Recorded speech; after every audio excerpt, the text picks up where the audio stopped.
La Corée du Sud, comme les autres pays, n'est pas épargnée elle non plus par le changement climatique dont beaucoup de catastrophes naturelles sont à l'origine. Le réchauffement de la température moyenne y est très net. Ces 3 dernières décennies, elle a augmenté de presque 1 degré. Une de ses conséquences, toutes les espèces de la faune et de la flore sont menacées, que ce soit sur terre ou en mer. Parmi eux, le chamois, en voie d'extinction, risque de disparaître dans 18 ans.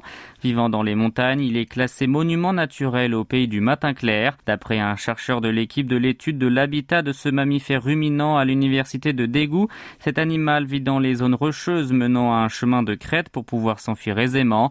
Dans le sud de la péninsule, Ulchin Samchok est considéré comme son habitat de prédilection. On estime à quelques 190 le nombre de cette espèce qui y vivent, mais cette zone a été touchée pendant ce printemps par d'importants feux de forêt. Leur nourriture se fait donc rare et des experts prévoient qu'ils risquent de disparaître en 2040, non seulement de cette région, mais aussi de l'ensemble du territoire. Les chamois vivent dans la plupart des cas dans une région où la température moyenne annuelle est inférieure à 12 degrés. Or, ces 30 dernières années, elle continuait de progresser à Ulchin Samchok. La KBS et l'équipe de l'université de Daegu ont procédé à une analyse conjointe de la possible évolution du nombre de ces espèces, et ce dans l'hypothèse où la température moyenne de la Terre progresse de 1 degré en 2040 et les émissions de CO2 s'élèvent chaque année à 500 ppm.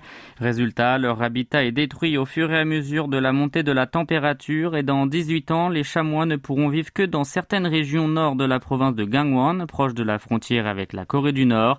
La situation est pareille pour les autres animaux, parmi eux le chevrotin. Actuellement, il vit uniquement dans le nord de la province de Gyeonggi, mais en 2040, il ne trouvera plus d'habitat adéquat à sa survie.